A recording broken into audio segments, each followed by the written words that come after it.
Earlier this summer, I picked up NASCAR Thunder 2004 from a local flea market for $7. This game is regarded by NASCAR fans as the best NASCAR console release of all time, a game that has not been topped more than 17 years after its release. When I played it, I was astounded at the amount of content and gameplay variety available in a 2003 game. Naturally, as we evaluate older media, you have to excuse a certain level of crappiness due to the technical limitations of the era. For example, a movie from 1982 is going to have significantly worse special effects than a movie in the present day, so it's not really fair to judge older works along modern standards. But just as we can forgive old media for their limitations, should we punish new media for a lack of progression? Imagine taking a time machine back to 2003 and telling NASCAR fans, this game right here, this is as good as it's gonna get. It's all downhill from here. They would have thought that an asteroid must have wiped out the human civilization in 2004, because how could it be possible that despite the exponential growth in processing power, and with the video game industry earning record revenue, not a single company has managed to make a better game nearly 2 decades into the future?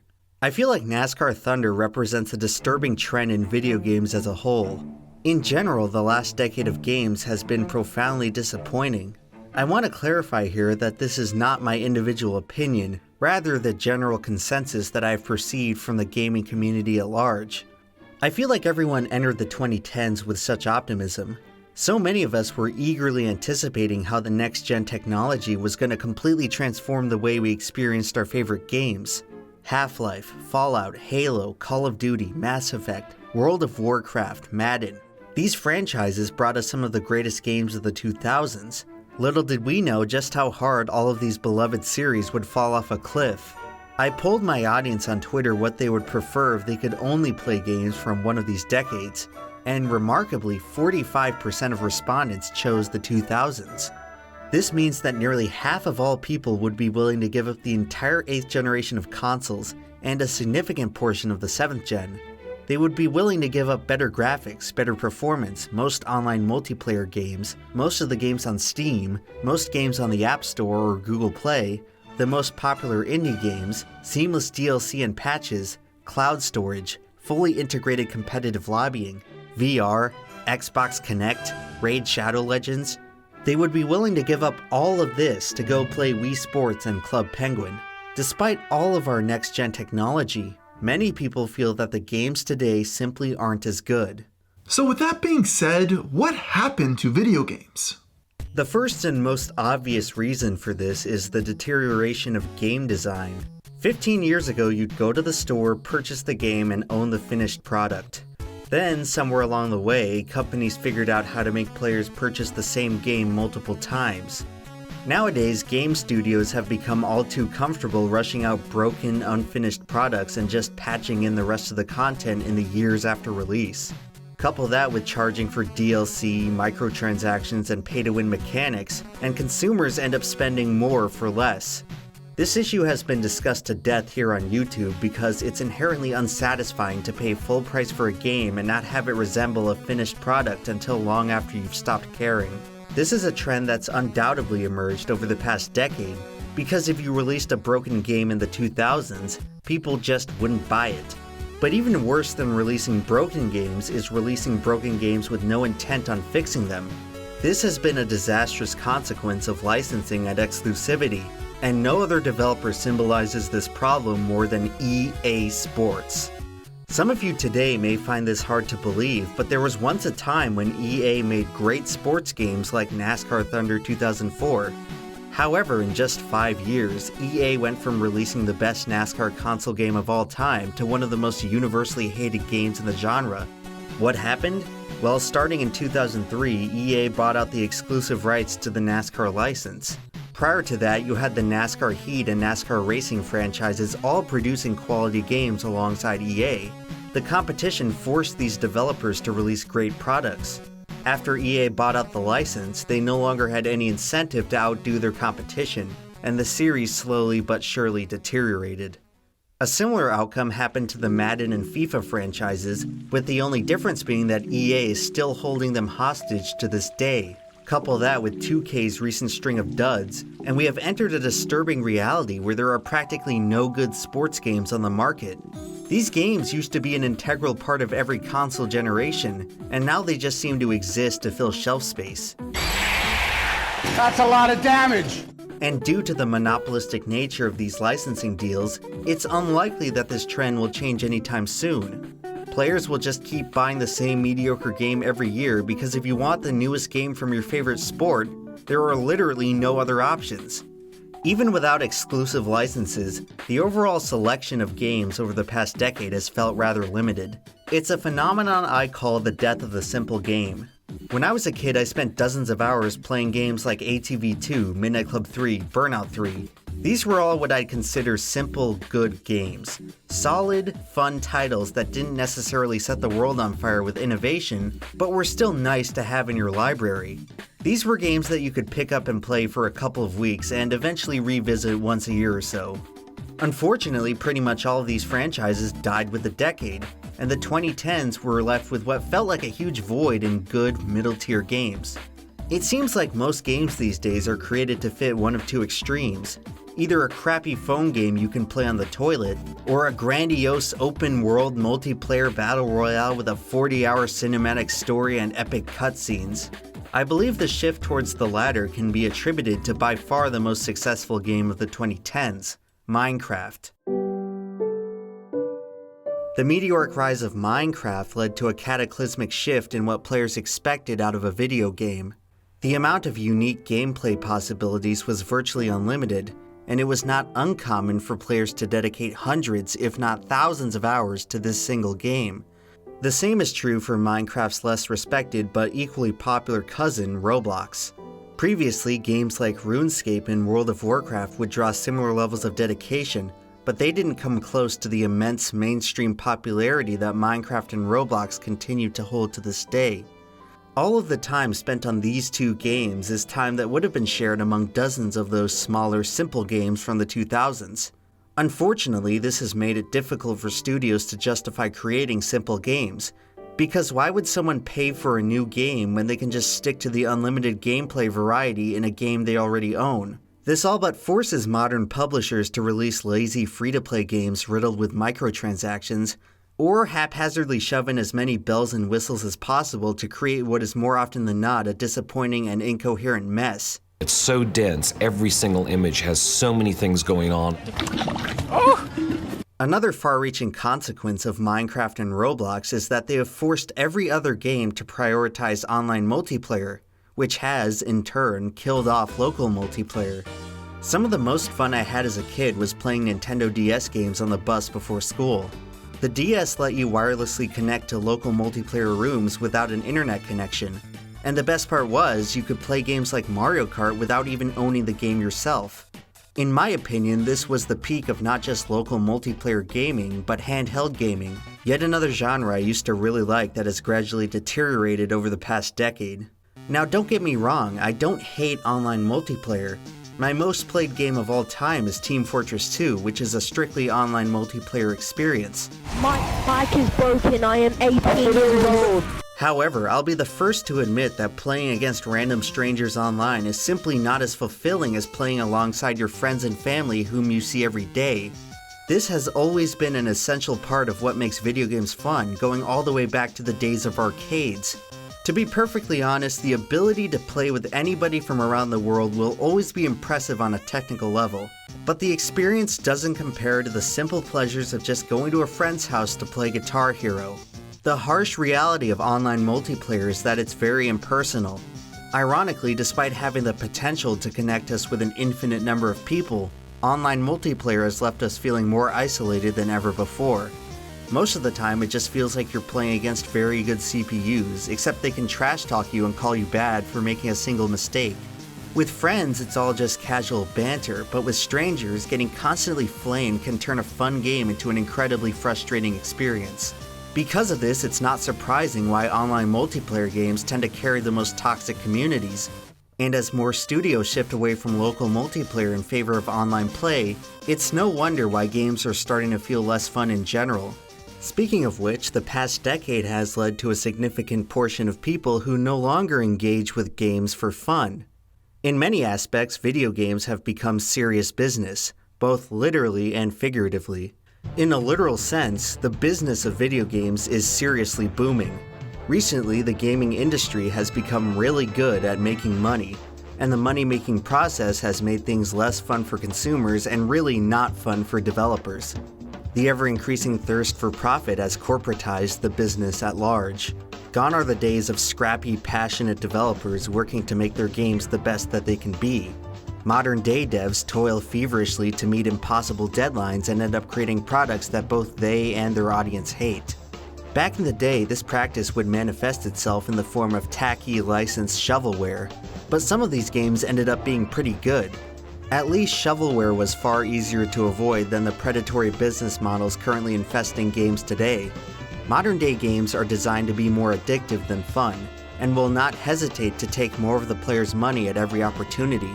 For today's game companies, the only high score they care about is their profit margin. It doesn't matter if games are good as long as they produce revenue. However, the business of video games now extends far beyond the publishers.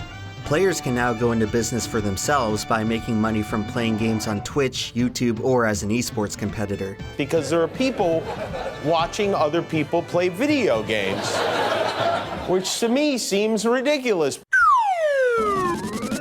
Ladies and gentlemen, the dream of every kid growing up in the 2000s is real. But just like everything else, it wasn't at all what we expected. As it turns out, playing games out of obligation rather than leisure is a great way to suck all the enjoyment out of whatever you're playing. This leads to highly uncomfortable situations where people like Wings of Redemption force themselves to be publicly humiliated on a regular basis in a game they hate, because it's the only way to pay his bills. I'm already playing a game I don't want to play to get views. I really wish I weren't here right now. As for competitive play, there's no shortage of people who completely burn themselves out trying to grind out an extra dozen ELO points. When winning is the only thing that matters, the experience starts to quickly unravel when you inevitably lose. I'm done making League of Legends videos. With more and more games introducing competitive laddering systems, more people end up taking the game way too seriously. Look how mad you're getting over a game. In either case, the end result remains the same. The game gets less fun. Calm down, man. It's just a game. It's not just a game. It's my life. Since when did video games get so stressful? It seems like you can't even talk about video games anymore without the whole conversation devolving into a bitter argument about the nature of society. I miss the days when people would fight over whether the PS3 was better than the Xbox 360. Nowadays, everything has to be shoehorned into some hackneyed political movement. Gamergate. And yeah, I get it, all art is political. It is absolutely vital that we dissect the socio-economic themes of Shrek's Swamp Cart. But what you may not realize is that most people play video games as a means of escapism. Believe it or not, there are people out there in the world who don't have it so good, and video games provide them with a brief reprieve from all of their problems. So you may have to cut these people a little bit of slack if they don't want to dedicate their only moment of peace to militant political activism. However, the past decade has shown us that militant political activism has now become inescapable. And if you don't use your platform to spread awareness about John C. Calhoun's toenail, then you don't care about the world's problems. We live in an age of impossible expectations. Everyone wants the best solution in the least amount of time, and anything less than that is considered a failure. This mindset applies to video games as well, and has the debilitating effect of killing games before they even have the chance to succeed. As soon as the hype train gets behind an upcoming title, that game is doomed to a monsoon of ridicule if it falls anywhere short of perfection. Back in the day, there was hardly any information about future game releases. The first time you'd even know about a new game would be when you spotted it on the store shelves. Everyone would play the game first, then come up with their opinions about it later. Nowadays, a game gets announced and you have a deluge of YouTubers, streamers, journalists, and forum posters all hyping it up months or even years before it comes out. Many people now make up their minds about a game without even playing it, all because their favorite YouTubers said that it sucked.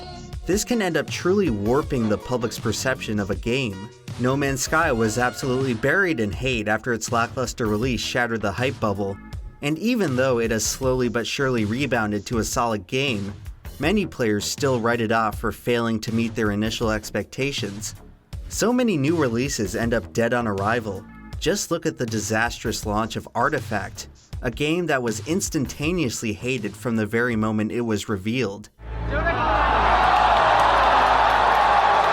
You can actually pinpoint the second when his heart rips in half. And now. In a vacuum, Artifact is nothing more than an unremarkable card game, but because it was attached to the prestigious Valve lineage of gems, this game was doomed to fail from its very premise. If Artifact came out from any no-name developer, it could have gone down as a perfectly average game. But when people have the expectation of your company releasing innovative masterpieces, average doesn't cut it. Great expectations make disappointment an inevitability. This is why many of the most successful games over the past decade were barely promoted until after they were already on the market. Compare that to a platform like Kickstarter, which has become notorious for churning out disappointment after disappointment. The main issue here isn't necessarily that these projects were mediocre or behind schedule. The true problem with sites like Kickstarter is that they generate massive hype for products that don't even exist yet. Is it really justified to feel bamboozled when you agreed to financially back an intangible product because a bunch of people hyped it up on Reddit? Social media has effectively homogenized everyone's opinions. Public perception is now inexorably skewed by the circle jerk. Speaking of circle jerks, the modern era of online communication has also contributed to the rise of the fandom. This is a topic I discussed in my Rick and Morty video that just as easily applies to video games. We now occupy an age where otherwise good games can be tarnished by an obnoxious fandom. The immersive nature of video games can spawn some of the most obsessive fans of any media type. Fans who worship their favorite game like it's a religion. It's fans like these who arguably contribute to the deterioration of game design in the industry by continually throwing money at new titles regardless of quality, thus rewarding companies for predatory business practices. However, for every mindless fanboy, the internet has created an equal and opposite stubborn contrarian. The 2010s were unprecedented in the amount of cynicism and disillusionment within the general gaming community. Contrast this with the 2000s, when it seemed like every gamer was giddy with naive optimism. Technology was progressing before our very eyes, and there was so much to be excited about. Just look at E3, what was once a whimsical wonderland where gamer dreams came true. These days, E3 is basically treated as a giant cringe compilation. It seems that as the games themselves have become less fun, gamers have had to seek out entertainment from other sources. You pop this piece of crap in, and what do you get? Well, I'm done making League of Legends videos. YouTube critics like the Angry Video Game Nerd made an entire generation of gamers realize that deriding bad games could be just as fun as enjoying good games. As it turns out, it's a lot more compelling to watch someone tell you why a game sucks rather than why it's good. On YouTube, there's a market incentive to ridicule games as much as possible. Nobody ever makes a video about a game being decently adequate, but when a game misses the mark, all of the biggest commentators come out and blast it. Nowadays, everyone is aware of the circus that is Yandere Sim, but how many of us can actually name a single other game in the genre? I know I can't. I've never played a single anime-related game in my entire life, and yet my whole perception of the genre is negative because of a single eccentric story that's been blown up by YouTube commentators. Online discourse puts the negativity bias on steroids, and it has without a doubt contributed to the prevailing cynicism of the past decade. Sometimes it feels like people these days are actively rooting for games to fail so they can participate in the festival of mockery. 20 years ago when a game flopped, nobody really cared that much. But when studios release a bad game now, they get absolutely hammered for months on end. So with that in mind, if you're a game studio planning your next release, why would you even want to risk provoking the online mob by attempting anything new or innovative?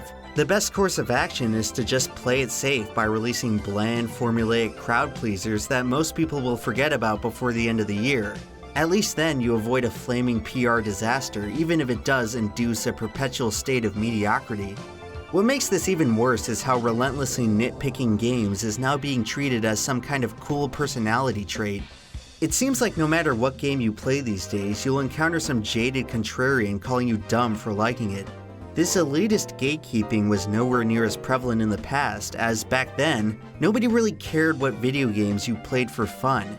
Now, they're treated as an indictment against your entire personality.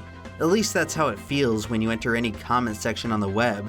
The last decade has seen gamers become irrevocably polarized, so much so that it's impossible to tell what they really want anymore.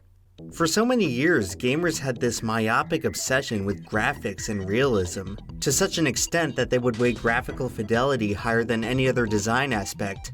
And now, every game has amazing graphics yet seem to be lacking in all other areas of design. Graphics are better than ever before, while gamers have never been more miserable. If it's not fun, why bother? Turns out that gamers, much like any other consumer base, don't really know what they want. And now that most of us have been thoroughly put off by the uncanny valley mannequins of modern-day games, we've actually seen studios moving back to the low-poly cartoony aesthetics of the 2000s. Gamers will complain about a franchise like Pokemon failing to innovate and releasing the same game over and over, even though across practically all genres, sequels, remakes, and remasters continue to sell consistently well. And I don't exactly see everyone rushing out to go buy the most experimental avant-garde titles at all times. So, you want a realistic, down-to-earth game that's completely off the wall and swarming with magic robots? Ultimately, if you have a formula that works and makes money, why would you have any reason to change it? Similarly, if you already have a library of games you enjoy playing, why would you go out and buy a new one that you probably won't even like? And that brings me to my final point about why modern games just don't feel as fun to play. There is so much gaming content today that simply didn't exist 20 years ago. People these days will spend hours playing a game, then hours watching YouTubers review games, then hours watching Twitch streamers play games. None of these things are particularly bad on their own, but combined they can burn people out on new games faster than ever before. After a while, it all becomes a bit exhausting. The market is so saturated with gaming-related content that it's hard for anything to stand out. At some point, it's difficult to justify spending time caring about any new games because so many good ones already exist. The sad truth is that most of us just can't get that excited about new games anymore. Copy that. In the 2000s, we got to see major strides in technological progress year after year. Stuff we take for granted today, like online play and HD graphics, used to be mind-blowing achievements back in the day. But now that the current paradigm has fulfilled most of its potential, innovation as of late has felt much more marginal in its progress. Once something becomes advanced enough, you can only do so much to improve it further. The differences between a PS1 game and a PS2 game are immediately clear, but are PS3 games really that far off from PS4 games? In terms of specific game design, many of the most compelling gameplay concepts have already been done. I mean, for the past 5 years, the most popular games have all been different spin-offs of the Battle Royale game type. Overwatch is just TF2 mixed with League of Legends. Valorant is just Counter-Strike mixed with Overwatch. Pretty much any new game that comes out today is directly comparable to something that already exists. It's for this reason that the 2010s have seen an unprecedented trend in players preferring to stick with older titles like TF2 and Melee. These games feel like the ideal versions of what their successors have attempted to replicate. Older games are also much more likely to have active modding communities who only seek to further perfect these already great titles. Modders can often perform amazing feats with no budget, deadlines, or expectations. Melee's community-created NetPlay is a free service that functions better than Nintendo's own dedicated servers for Smash Ultimate, which, by the way, you have to pay for. If you had to pick between these two options, which would you honestly choose? And with all that being said, have video games been on a downward spiral? I'm not going to sit here and tell you the answer, because just like any video game out there, it's subjective. Boo! But if you want my opinion on the matter, I don't actually believe that things are as gloomy as the majority of internet commentators would have you believe. Not every game is going to be a masterpiece. That's what makes each masterpiece so special. It's important to understand where games go wrong, but we should also give credit where credit is due. and not discard an entire body of work for minor infractions. Our favorite franchises from the 2000s may have fallen on hard times, but just like in every other decade, new ones will inevitably rise up to take their place. I feel like gaming is in a highly transitional state right now. Much like when video games transition from arcades to home consoles, there's a lot of chaos and uncertainty in the industry. So is the whole business just doomed to crash and burn and bury itself in the New Mexico desert? Most likely not, because as much as gamers like to complain and ridicule the games they play, we all know they're just gonna buy the next one anyway. Even though it may seem like everyone hates games these days, people wouldn't get so frustrated if they didn't love games deep down. At the end of the day, everyone's just trying to recapture that feeling of total immersion in a virtual world. Or at least any feeling besides the jaded, disgruntled cynicism of the real world. Not every game will help you accomplish this, so consider yourself lucky when you find one that does.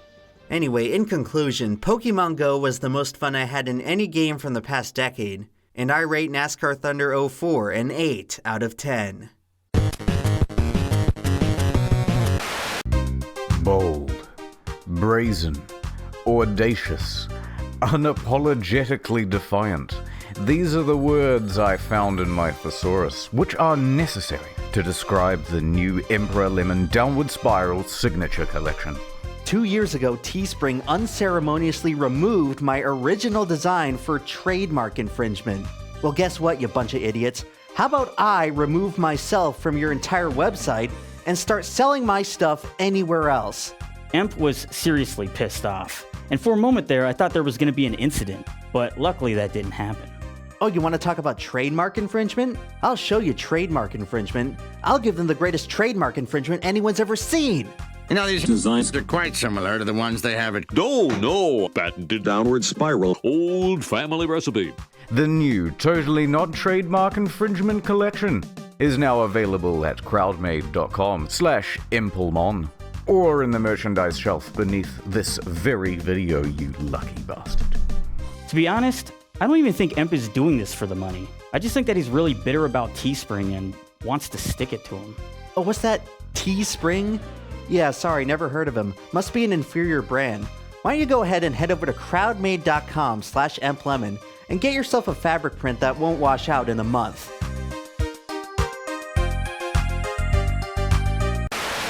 Did you juice yourself? I know I did. Hey yo, Cam's the name, Game Making is my game. Do you like RPGs? Because whether you do or you don't, frick you! Go to Kickstarter.com and check out the game Away From Home. You malnourished soy boy cunt. Shut up. It's not just a game. It's my life. And I can't just let him Shut up. It's not just a game. It's my life. And I can't just let him think he can comment. Shut up. It's not just a game. It's my life. And I can't just let him think that he can come in and ruin my life like that.